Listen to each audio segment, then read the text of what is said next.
Previous lecture we learned about some drugs. काही drugs विषयी आपण इन्फॉर्मेशन घेतले.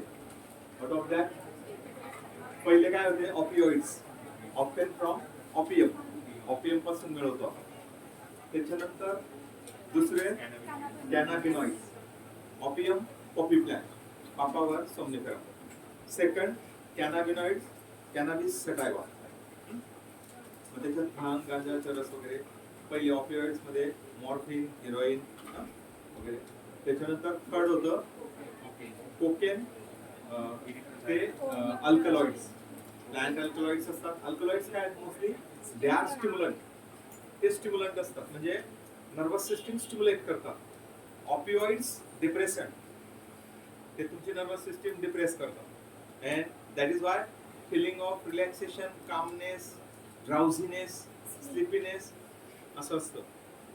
किंवा पेन रिलीव्हरचं पण काम करतात ते.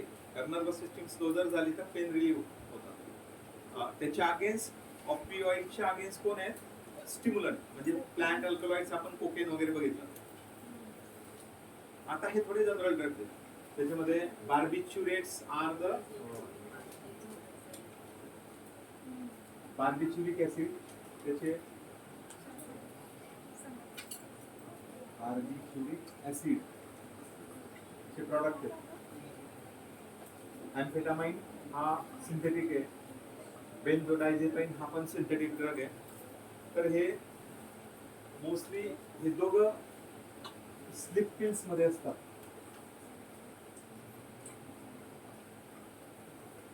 त्याच्यामुळे डिप्रेशन वगैरे हा जो प्रश्न असतो, mental illness, depression. Mental illness मध्ये दोन टाईप, म्हणजे काहींना डिप्रेशन असतं त्याला आपण मेंटल इलनेस म्हणतो. आणि काहींना इन्सोमनिया. इन्सोमनिया म्हणजे काय, लॅक ऑफ स्लीप, स्लीपलेसनेस म्हणजे निद्रानाश, झोप नाही लागणार आणि डिप्रेस राहील. आता यांच्या अगेन्स्ट कोका अल्कोलाइड्स घेतले होते आपण. त्यांच्यामध्ये काय असतं,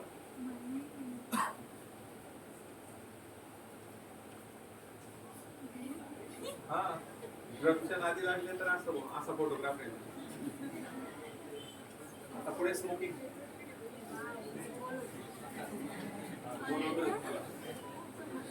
असं असं करा ना, असं असं व्हावं. असतील ना मुलांपैकी दोन चार का नाही.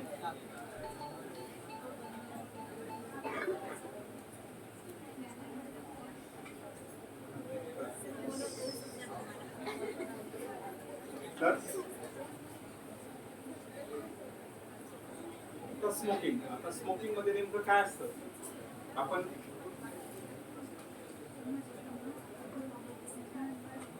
तिथं टोबॅको स्मोक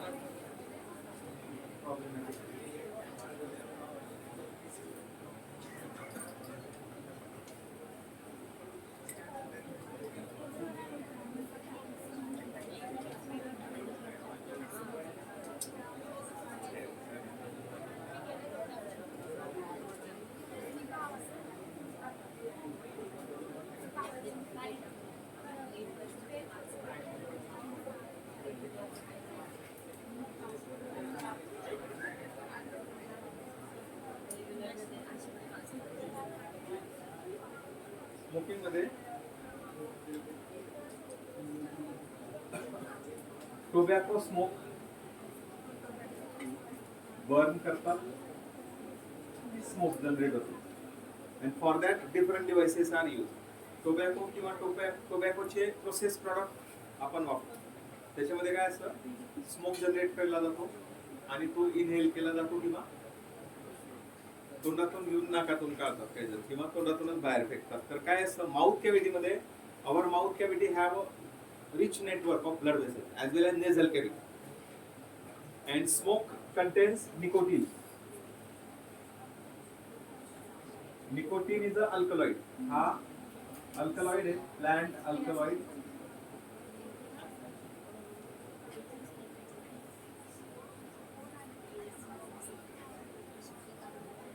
तर प्लांट अल्कलॉइड असतो आणि अल्कलॉइड मोस्ट स्टिम्युलंट आहेत. They are stimulant. त्याच्यामुळे स्टिम्युलेशन करतात, म्हणजे they stimulate central nervous system, ब्रेनला स्टिम्युलेट करतील. पहिले ऑपिओइड होते ते डिप्रेस करतात, सप्रेस करतात, हे एक्साइट करतील सेंट्रल नर्वस सिस्टीमला. Then brain give signal to adrenal gland. Adrenal gland releases signal, याला ते ॲड्रिनल ग्लँड रिलीज करतो काय? Adrenaline, non ॲड्रिनलिन.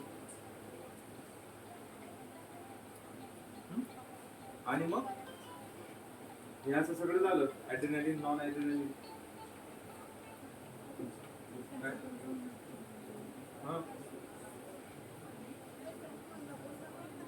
हो, आता क्लास सुरू.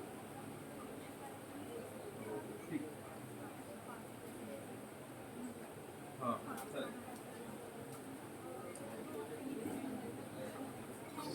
ॲड्रिनलिन, नॉन ॲड्रिनलिन. आणि मग आता आपल्याला माहिती आहे काय होतं, जर कुठलं स्टिम्युलंट घेतलं, इव्हन तुम्ही टी घेतली, टी मध्ये कॅफेन आहे लिटल क्वांटिटी, कॉफी मध्ये पण कॅफेन आहे, पण कॅफेन थोडं इथं थोडं कमी, इथं थोडं जास्त, आणि त्यांच्यापेक्षा हा निकोटीन जरा मोठा स्टिम्युलंट. हे माइल्ड स्टिम्युलंट, हा थोडा मॉडरेट स्टिम्युलंट, बरोबर आहे. कोकेन स्ट्रॉंग स्टिम्युलंट, म्हणजे त्यांचा इफेक्ट असेल. मग याचा थोडा इफेक्ट आहे, याचा थोडा जास्त इफेक्ट राहील, आणि कोकेनचा जबरदस्त इफेक्ट. म्हणजे हे जे काही कोक किंवा स्मॅक वगैरे म्हणतात त्याला, मग हे स्टिम्युलंट आहेत. याचा काय नेमका परिणाम होतो? When the nicotine absorb by blood vessels in the mouth cavity, कारण स्मोक मध्ये निकोटीन आहे, ते एकदम लवकर ऍब्सॉर्ब होतं. इव्हन काही जण जास्त इफेक्ट साठी तो स्मोक गिळतात आणि नाकातून बाहेर काढतात. मग माउथ कॅव्हिटी मधल्या ब्लड वेसल्स, नोज मधल्या ब्लड वेसल्स त्याला ऍब्सॉर्ब करते निकोटीनला, आणि मग स्मोक बाहेर जातो. आणि जर तुम्ही स्मोकिंग करणाऱ्याच्या समोर बसलेले आहेत, you are passive smoker. Smoking करणारा ऍक्टिव्ह स्मोकर. सगळ्यात जास्त प्रॉब्लेम पॅसिव्हला असतो, कारण स्मोकिंग करणाऱ्याच्या नाकात नाही जात जास्त करून, कारण तो स्मोक त्याच्या तोंडात असतो, तो फेकतो बाहेर. फेकला की तो समोरच्याच्या समोर येतो, आपल्या चेहऱ्याच्या समोर, आणि तुम्ही त्याला इनहेल करतात. म्हणजे तुमच्या लंग मध्ये त्याच्यापेक्षा, ऍक्टिव्ह स्मोकर पेक्षा जास्त निकोटीन आणि स्मोक मधले सगळे इन्ग्रेडियंट जातात. मग बेन्झोपायरिन वगैरे असं असतं त्याच्यामध्ये, आणि त्याच्यामुळे मग लंग कॅन्सर व्हायचा धोका वाढतो. तर मग ॲड्रिनलिन काय माहिती तुम्हाला? स्टिम्युलंट आहे. तो आपले हार्टबीट काय करतो? It increases heartbeat, it increases rate of respiration, dilation of पिपिल,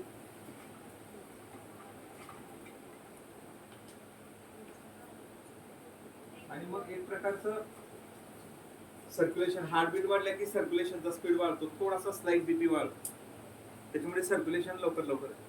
circulation जर लवकर झालं तर काय फायदा असतो की सर्क्युलेशनचा स्पीड वाढला तर cells and muscles, all our body cells getting more oxygen, more sugar because of the speed.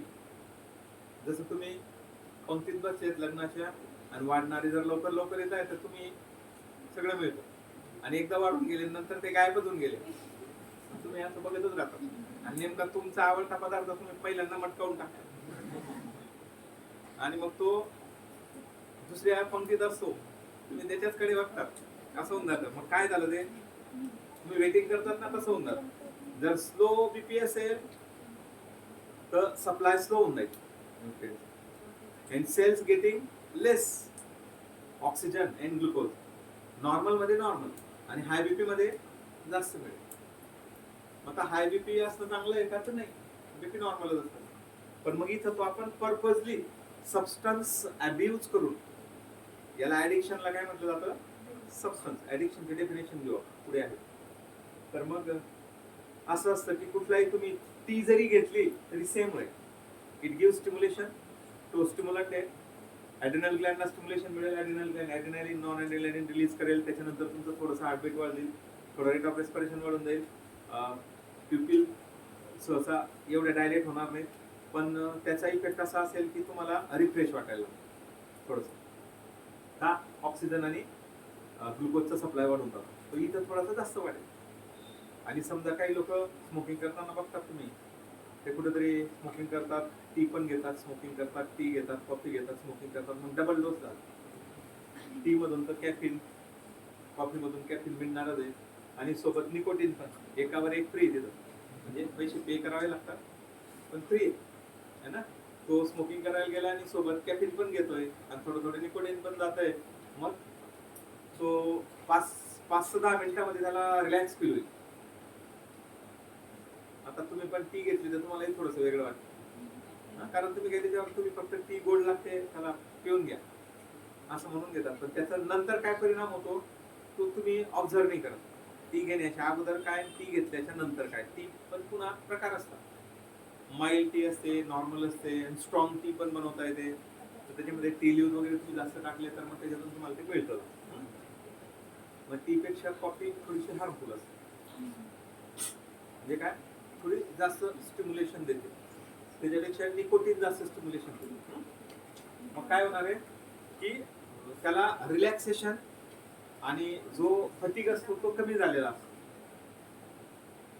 मग त्याच्यामुळे त्याला आनंददायी वाटतं. म्हणजे जो थकवा असतो तो निघून जातो, फटीग रिड्यूस होऊन जातो आणि एनर्जेटिक फील होतो, थोडा कॉन्फिडन्स वाढून जातो. स्टिम्युलंटमुळे कॉन्फिडन्स वाढतो. मग रिझल्ट काय असतात,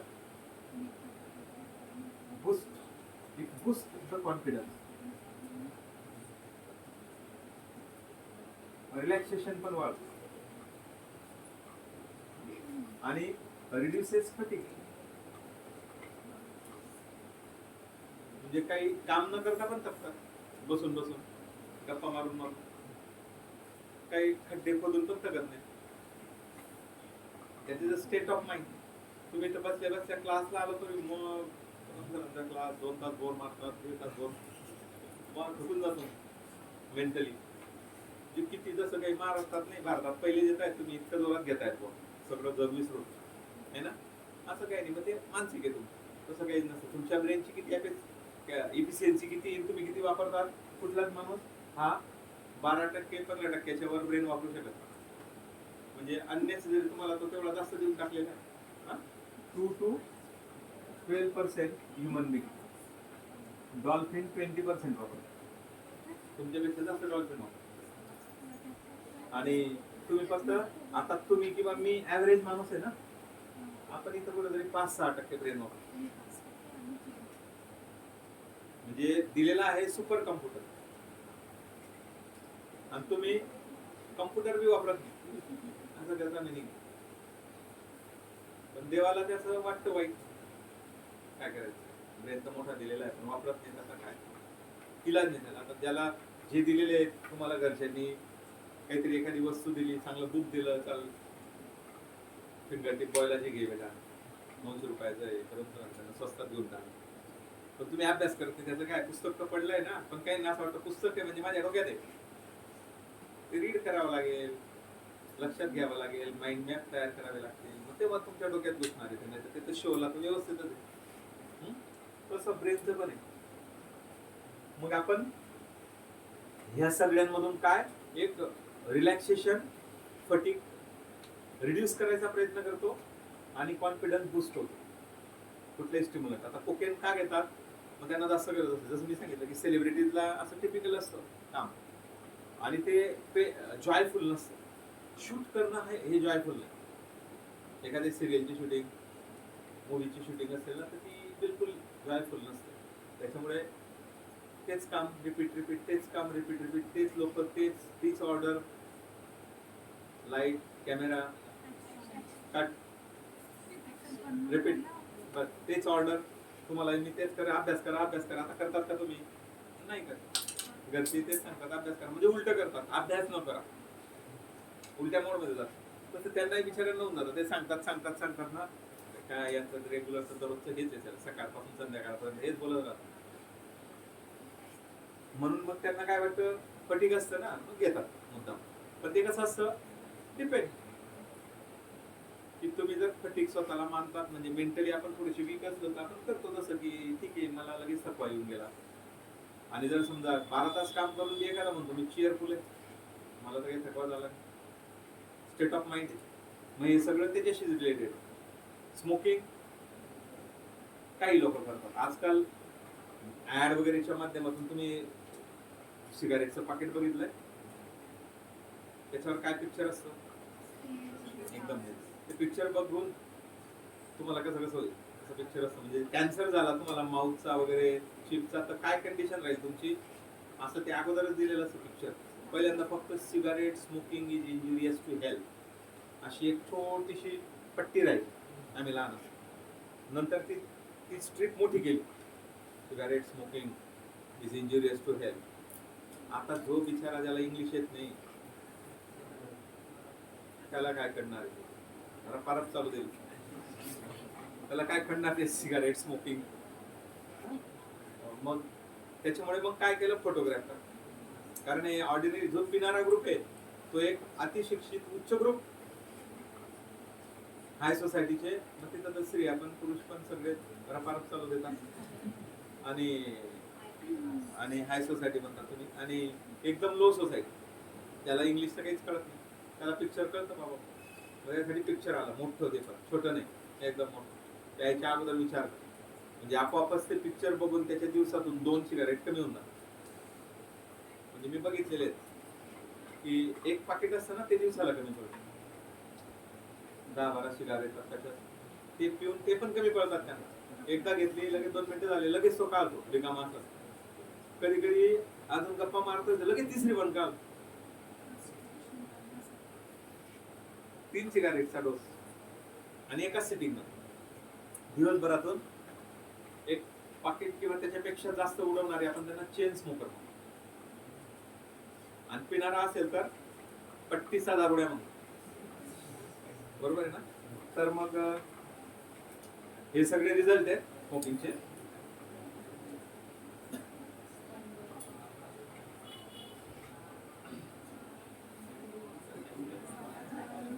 डायरेक्ट संबंध घेतलेला आहे. म्हणजे आपला जो स्मोक असतो, स्मोक मधून जे काही पार्टिकल्स, कार्बन पार्टिकल्स वगैरे डिपॉझिट होतात तुमच्या लंग्स मध्ये, आणि ती एक ऍड चांगली दाखवलेली आहे, सिगारेट स्मोकिंग करणाऱ्याच्या लंग्स मध्ये पूर्ण ब्लॅक होऊन जातो. ते निचोडलं तर लगेच, पण ते असं काही निचोडता येणार नाही, ती बॅग तिथंच राहते, तिला काही उलटी करून धुता येणार नाही. तिथे ऍड मध्ये दाखवलं म्हणजे जास्त दिवस जर तुम्ही सिगार घेताय तर तुम्ही किती लंग्सला डॅमेज करतात, त्या स्मोकच्या थ्रू किती पार्टिकल जातील, कार्बन पार्टिकल, कार पार्टिकल वगैरे वगैरे वगैरे असतात, आणि ते सगळे त्याच्या आत जातात.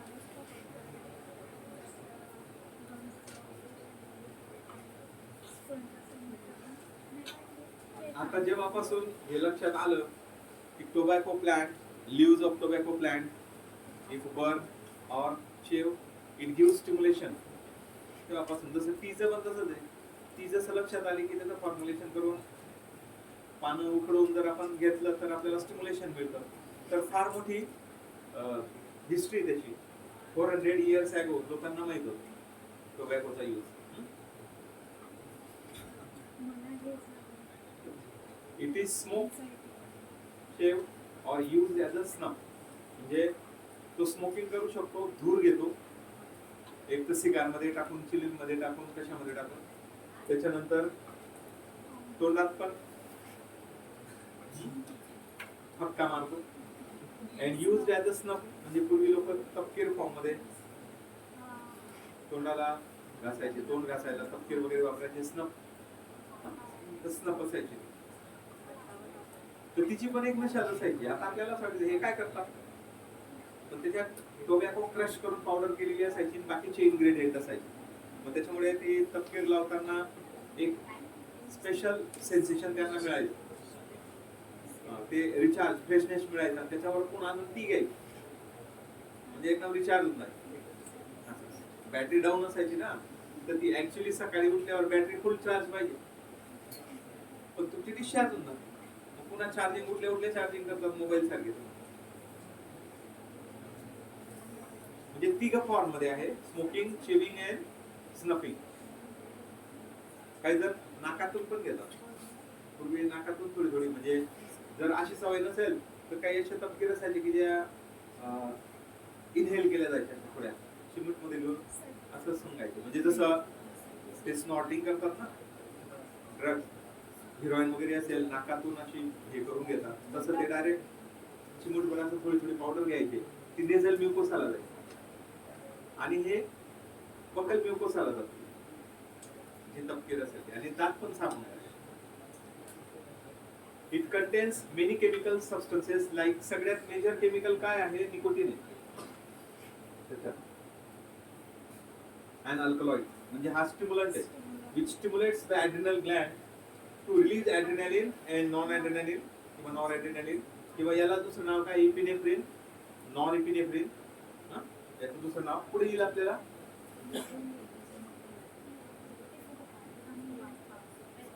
नॉन इपिनेफ्रिन, नेफ्रिन दोघांचा रिझल्ट काय, स्टिम्युलंट येते causing high BP and high heart rate along with rate of respiration. तुमचा बीपी वाढला म्हणजे माहिती आहे की सर्क्युलेशन जोरात, म्हणजे न्यूट्रिएंट्स ऑक्सिजनचा सप्लाय जोरात, म्हणजे मग मसल्स रिलॅक्स होतात, फटिगलेस होतात है ना, या सगळ्या सेल्स मध्ये ऑक्सिजन जास्त, एनर्जेटिक, मग याचा रिझल्ट राहील एनर्जी.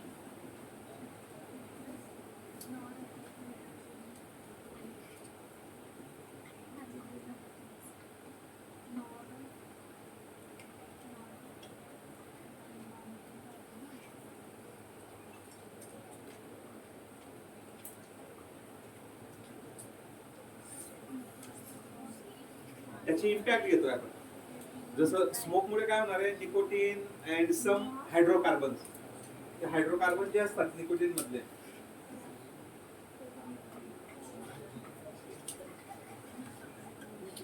काय करावं लागेल ते कुठे टच होतं.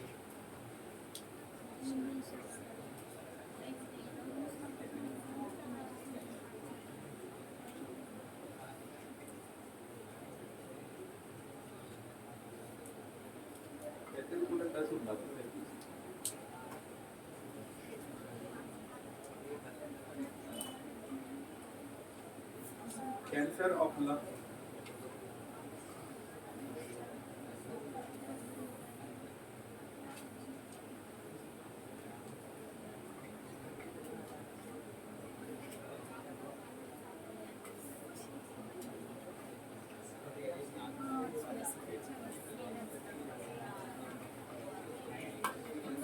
Smoking causes cancer of lung.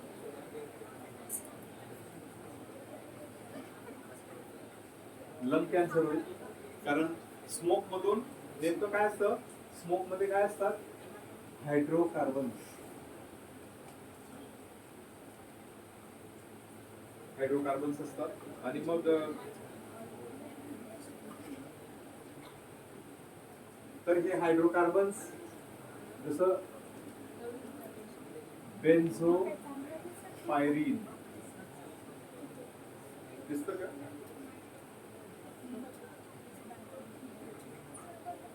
तर बेन्झोपायरीन सारखे हायड्रोकार्बन असतात, आणि जे हायड्रोकार्बन हे काय कार्सिनोजेन आहे.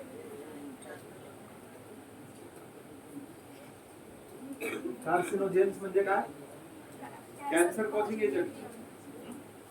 तर कार्सिनोजेन म्हणून काम करतात ते cancer causing agent, particularly cancer of lungs, mouth, cheek, tongue असा कॅन्सर होतो. Smoking causes cancer of lungs, even cancer of urinary bladder, cancer of throat. Emphysema काय असतं, लंगच्या अल्व्हेओलाई मध्ये, आता या अल्व्हेओलाई मध्ये काय असतं, डिपॉझिट होतात असे कार्बन पार्टिकल.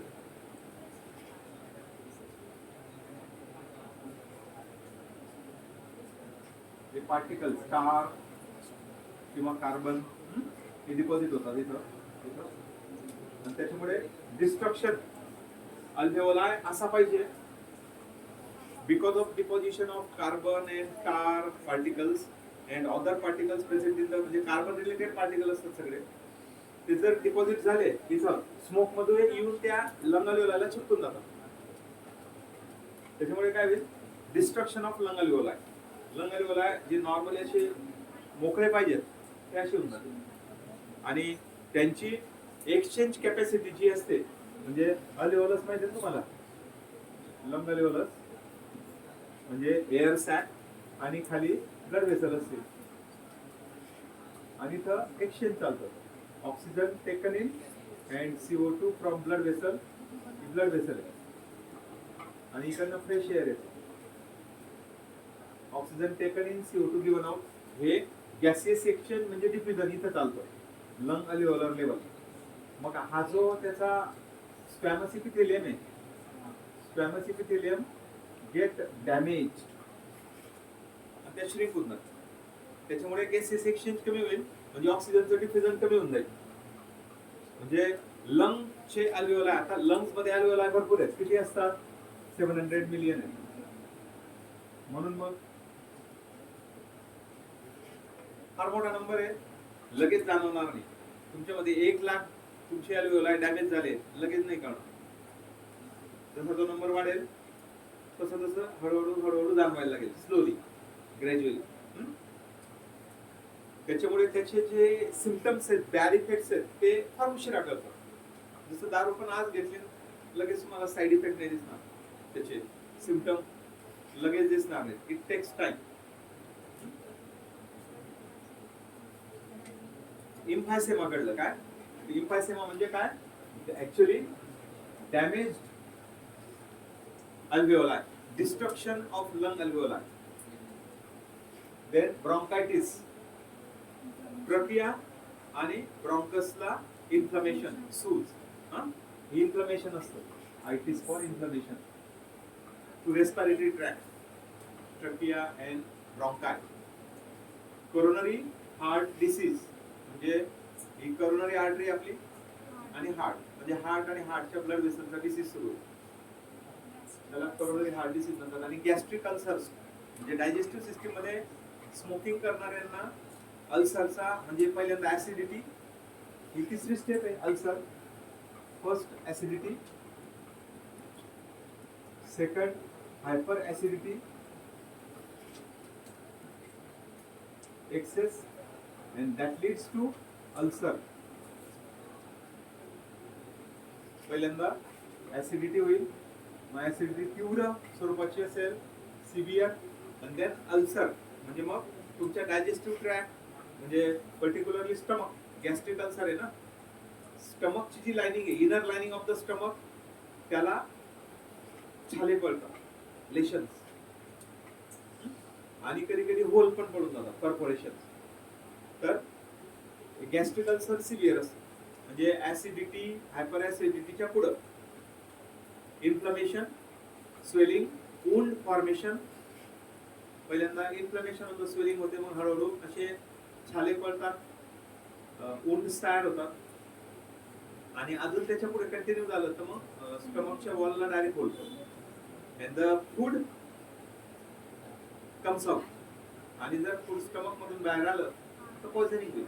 म्हणजे इन्स्टंट त्याला ऍडमिट करावं लागेल, इन्स्टंट ऑपरेशन करावं लागेल, त्याचं बरेल. ओके.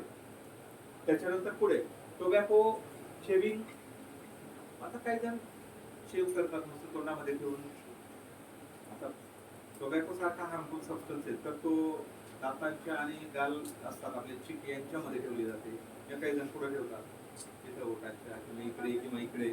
आणि किंवा आता सुधारित पद्धत मध्ये कसं थोडंसं जुनाट पद्धतीचं वाटायचं, ते टोबॅको घ्या, मग तुला ते चुना वगैरे लावा, मग असं असं असं मस्त त्याला रगडा, पॅटीस करा आणि मग चालू द्या, है ना, असं काहीतरी करतात. मग आता ते जरा एवढं एज्युकेटेड लोकांना नाही, तर मग ते मस्त पाऊच तोडतात, गुटखा गिळतात, मग तोंडात राहू द्यायचं. मग ते बघून बघून लेडीज पण करायला लागले. आपल्याकडे तर जितके तुम्ही MP वगैरे या भागात जर गेले, बिहारमध्ये नवरा खातो तर बायको पण खातो, तू पण खातो ना भाऊ, मी पण खातो. UP मध्ये, बिहारमध्ये जितक्या पुढ्या माणसं संपवतात, कधी कधी त्यांच्यापेक्षा जास्त घरातल्या बाहेर संपवतात. म्हणजे एकदा काही नाही दिलं तर चालेल, पण ती पुडी पाहिजे, मीरा पुडी काय असेल, विमल पोरांना नाही.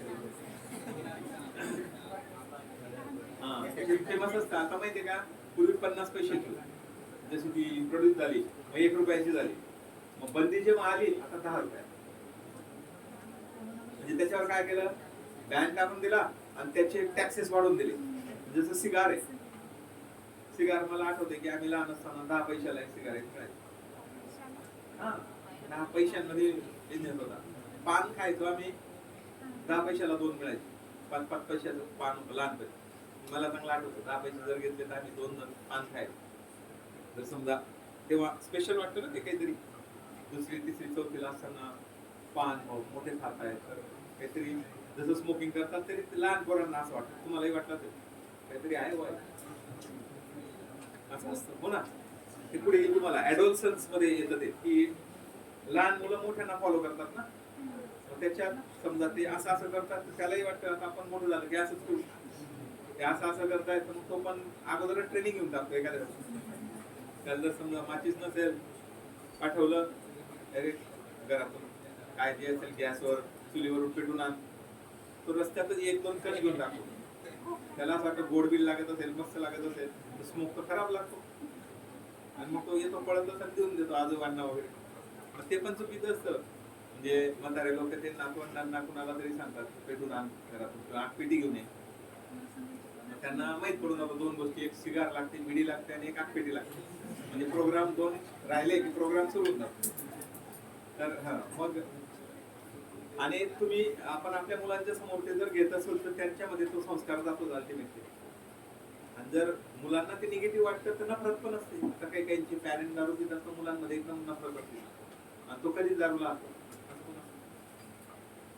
आणि काही काहींना साईड इफेक्ट किंवा सोशल अवेअरनेस असतो.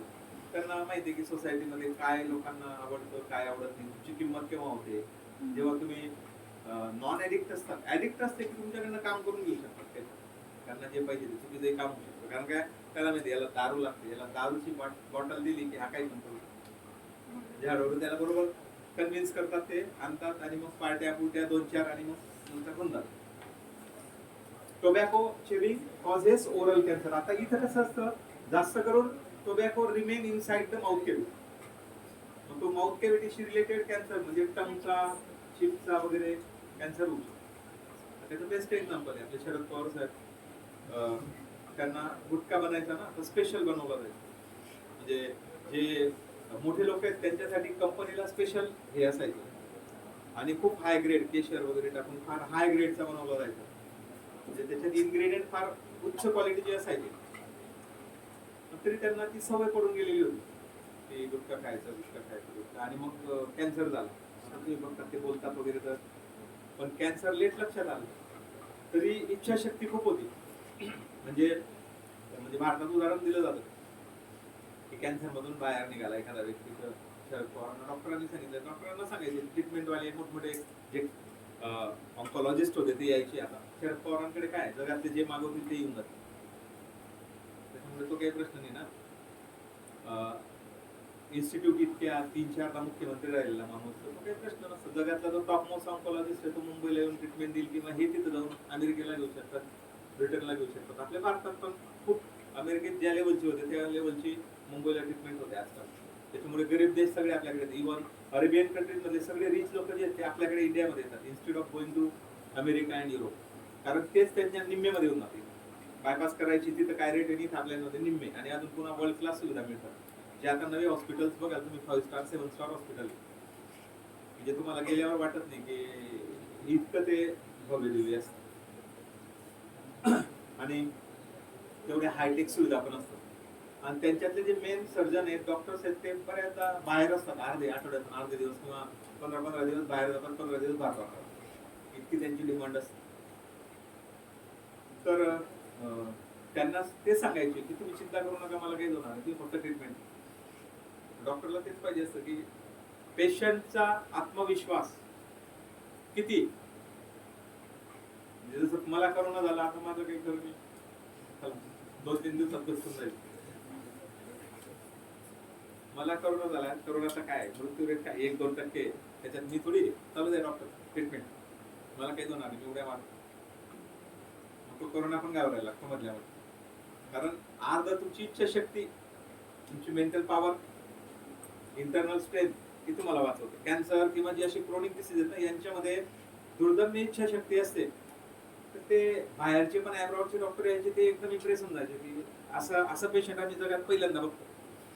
की डॉक्टरनी जर सांगितलं की सेकंड थर्ड स्टेजचा कॅन्सर आहे, तर तो तिथंच खलास होणार अर्धा. जर ते सांगत नाही, पण त्याला कळायला लागतं ते ट्रीटमेंटवरून की मला काय स्टेजचा असेल, ती शक्यता आहे की नाही. ते तुम्ही फक्त ट्रीटमेंट करा, मला काहीच होणार आणि बरोबर ते रिकवर झालं. आणि आज आपल्या समोर पावसात पण लेक्चर दिलं होतं आणि मी येणार वाल्याला पडून दिलं होतं फडणवीस. आता जे नवीन सरकार आलं होतं ना, त्यावेळेस पाडलं नाही तर पळत्या पावसामध्ये सभा घेतल्या. एक पण वक्ता उठला नाही, श्रोता उठला नाही आणि गेला नाही. इवन छत्री नव्हते तर सगळे ओले झाले. आणि ते काही बोलायला खूप काही चांगले आहेत असं नाही, त्यांना काय बोलायचं एवढे लोक आहेत. आता शरद पवारांचं व्याख्यान म्हणजे कसं असतं, एकदम साधं बोलणं, पण किती पण टेक्निकली फिट पत्रकार असेल तर त्यांच्या बोलण्यातून कधीच काहीच पॉईंट काढताय, कधीच काढताय ना. जे थकून गेले त्यांचे विरोधक त्यांच्या जवळ जाऊन की त्यांच्या बोलण्यात काही चुका होते, कधीच नाही, त्यांना कधीच माफी मागायला लागेल. आणि ते अननेसेसरी कुणाला निगेटिव्ह बोलतच नाही, एकदम पॉझिटिव्ह. आणि तो विरोधक जरी त्याच्याकडे कामाला आला, मोदी सुद्धा फोन लावून विचारतात त्यांना मी काय करू. पण ते तुम्हाला माहित नसतं, पत्रकार आपल्याकडे उलट सुलट, त्यांना काही अक्कल नसते गदळ्यांना, ते काहीतरी सांगतात त्यांच्या पद्धतीने.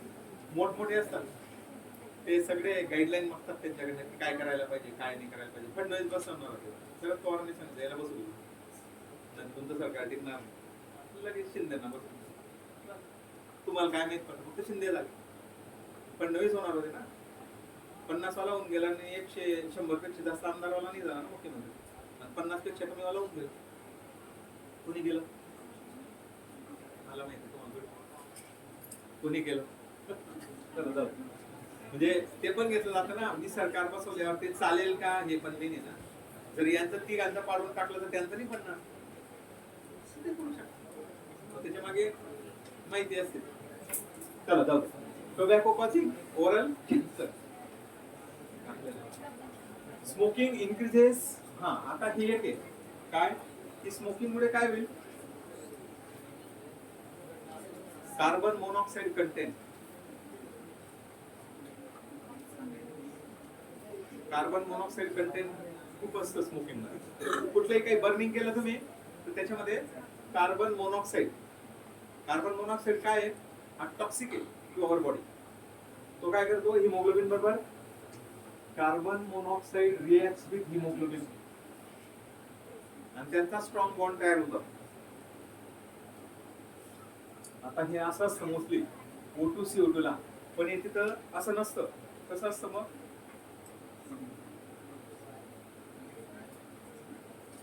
तर हिमोग्लोबिनच्या बरोबर जर तो रिॲक्ट झाला तर इरिव्हर्सिबल आहे. आणि हिमोग्लोबिन बरोबर कार्बामायनो हिमोग्लोबिन तयार होणार आणि हा अनब्रेकेबल आहे. म्हणजे haemoglobin molecule attach with carbon monoxide forever, म्हणजे तो पुन्हा युजच होणार. त्याचं कसं असतं, O2 combines with haemoglobin, 4 O2 एक हिमोग्लोबिन बरोबर कंबाईन होतात आणि पुन्हा ब्रेक होऊन जातात. पुन्हा हिमोग्लोबिन ऑक्सिजन घ्यायला लंग्स कडे जातं, घेऊन पुन्हा टिश्यू पर्यंत येतं and then oxygen release. If the hemoglobin reaches again it taking linking bonding with oxygen, म्हणजे तो कंटिन्यू एक हिमोग्लोबिन नंबर ऑफ ऑक्सिजन प्रत्येक सर्कल मध्ये आणून सोडून देतो. इथं कार्बन मोनॉक्साईड पॉइझनिंग होऊन जाईल वेन कार्बन मोनॉक्साईड. आणि कसं असतं, हिमोग्लोबिनला ऑक्सिजन पेक्षा 200 टाइम्स मोर ॲफिनिटी. त्याच्यामुळे स्मोक आहे, इव्हन कुठलाही स्मोक असू द्या, इव्हन तुम्ही धूपबत्ती लावा अगरबत्ती लावा तरी त्याच्यातून पोल्युशन होतं. त्याच्यामुळे घरात या गोष्टी नाही लावायच्या, लांब लावा. जिथं तुम्ही स्वतः श्वास घेता अशा ठिकाणी अगरबत्ती किंवा धूपबत्ती पण लावायची नाही. खूप ऑर्गॅनिक टाईपची असेल तर ती सहसा मिळतच नाही. तिच्यात कंटेंट जे असतं ते लो कंटेंट असतं. लोकांना असं नसतं ना, अगरबत्तीचा एक पुडा आहे तर तो तुम्ही 10 रुपयाला 20 रुपयाला घ्याल, तुम्हाला तो 300 रुपयाला घ्यायला परवडणार. ऑर्गॅनिक कंटेंट जर वापरलं प्युअर हाय ग्रेड तर ती तुम्हाला 200-300 रुपयाच्या वर जाईल. आणि ती तुम्हाला परवडणार नाही. त्याच्यामुळे तुम्ही ज्या घरात लावता 2-5 रुपयाची अगरबत्ती असेल तर ती एकदमच लोकल मटेरियल पासून ती तुम्हाला त्रास देईल. त्याच्यामुळे घरात अगरबत्ती लावायची, कारण त्याच्यातून कार्बन मोनॉक्साईड कंटिन्यू बाहेर येतो. काही पण जे बर्निंग असतं त्याच्यातून कार्बन मोनॉक्साईड निघत असतो. तर मग तो इरिव्हर्सिबल काय कंपाऊंड तयार करून टाकतो आणि तो haemoglobin molecule not use for again oxygen carrying capacity कमी करून टाकेल. ऑक्सिजन कॅरी करायला वापरता येणार नाही. जितकी कार्बन मोनॉक्साईड मॉलिक्यूल मिलियन तर मिलियन हिमोग्लोबिन मॉलिक्यूल तुमचे इनॅक्टिव्ह झाले, दे आर नेव्हर यूज. मग केव्हा खूप हाय ऑक्सिजन कंटेंटच्या चेंबर मध्ये आपल्याला बसावं लागतं. आता जे पाश्चात्य देश आहेत वेस्टर्न कंट्रीज यांच्यामध्ये जे ट्रॅफिक पोलीस असतात हेवीच्या ठिकाणी त्यांना मास्क लावलेला असतो, पोल्युशन फिल्टर लावलेलं असतं. ते पोल्युशनचं ते फिल्टर असतं आणि मग ते जर नसेल तर त्या चौकात एक चेंबर बनवलेलं असतं ऑक्सिजन रिच चेंबर. मग ते काय करतात एखादा तास जर हे केलं की लगेच तिथं 15 मिनिटं 10 मिनिटं जाऊन बसतात चेंबर. म्हणजे हाय ऑक्सिजन कंटेंट मुळे हे बॉन्ड ब्रेक होतो कार्बन मोनॉक्साईड आणि हिमोग्लोबिन त्यांचा वापरता येतो असं असतं. ओके चला, आपल्याकडे मुंबईला दिल्लीला कुठे सुरू केलं होतं ते आता सुरू आहे का माहिती. स्मोकिंग चेविंग टोबॅको स्मोकिंग मुळे धूर त्याच्यात कार्बन मोनॉक्साईड आहे आणि चेविंग मध्ये ओरल कॅन्सर आहे. Smoking increases O2 content in the blood and reduces oxygen carrying capacity. म्हणजे ऑक्सी हिमोग्लोबिन कमी करतो. म्हणजे काय रिड्युसेस ऑक्सिजन कॅरिंग कॅपॅसिटी, कारण कार्बामायनो हिमोग्लोबिन तयार होऊन जाईल ऑक्सी हिमोग्लोबिनच्या ऐवजी. मग तो ऑक्सी हिमोग्लोबिन कमी झाला तर ऑक्सिजन कमी पोहोचेल. ऑक्सिजन कॅरिंग कॅपॅसिटी काय होईल reduce. This causes O2 deficiency in the blood. ऑक्सिजनची डेफिशियन्सी होऊन जाईल ब्लड मध्ये. ओके मग हे वेगळे वेगळे नॉर्मल ब्रॉन्काय दाखवलाय साईडच्या पिक्चर मध्ये. आपल्याला ब्रॉन्कायटिस जर झाला तर मध्ये स्वेलिंग होऊन जाईल आणि त्याची ल्युमेन कमी होईल. स्वेलिंग कॉजेस म्हणजे इथला डायमीटर थिकनेस आणि हा थिकनेस बघा स्वेल झाल्यावर अल्टिमेटली एअर फ्लो कमी होऊन जाईल त्याच्यामुळे ब्रॉन्कायटिस मध्ये. त्याच्यानंतर आज तुम्ही बघताय की माउथ जो टोबॅको चेविंग करतो गुटखा वगैरे त्यांच्या आतल्या बाजूला आणि तिकडे तर ते तुम्हाला खतरनाक पिक्चर दिसतंय की टोबॅको किंवा गुटखाचा effect. Tobacco causes mouth cancer. नंतर बाकीचं दिसतंय स्मोकर्स लंग असं दाखवलं जातं. कारण काय त्याच्यामध्ये स्मोकच्या थ्रू कार किंवा कार्बन पार्टिकल्स डिपॉझिट होतील आणि डे बाय डे ते काही त्याला लगेच नाही कळत, काही वर्षांनी कळेल. स्लोली ग्रॅज्युअली डिपोजिशन होईल. एक हेल्दी लंगचा कलर आणि स्मोकर्स लंग ब्लॅकिश कलरचा असेल. आणि आपण अल्व्हेओलाई वगैरे अगोदरच बघितलं की लंग अल्व्हेओलाई मध्ये कार्बन टार वगैरे असे जे पार्टिकल्स आहेत ते डिपॉझिट होतात आणि destruction of lung alveoli and that is called as emphysema. आता पुढचा टॉपिक आहे आपला ऍडोलसन्स.